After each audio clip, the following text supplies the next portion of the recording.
Why I Trade Forex? Hello mga ka-traders, welcome to my channel.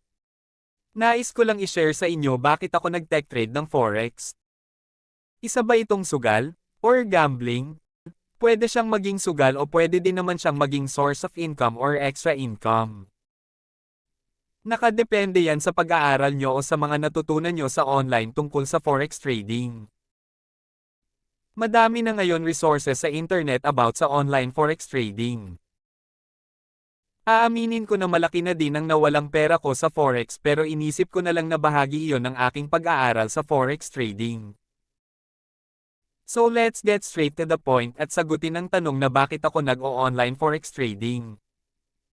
It's because of the following reasons. You can do it anywhere or any place in the world with internet connection.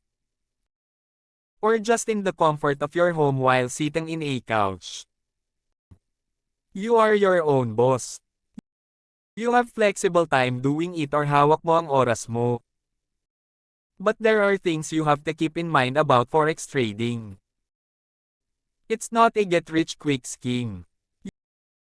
You will never get rich overnight. You can always lose money if you are not careful in opening trades. Kaya dapat alamin muna o pag-aralan muna bakit tumataas o bumababa ang mga prices ng mga currency pairs. At huwag isugal or magbet ang inyong pera na di mo afford na malos o mawala.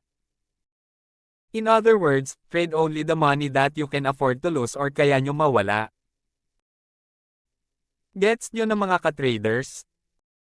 With Forex, you can be financially free if you know how to do it. So don't gamble your money, learn how to do it right. Don't get frustrated if you miss trading opportunities. Because there will always be tomorrow that traders will come to move the markets.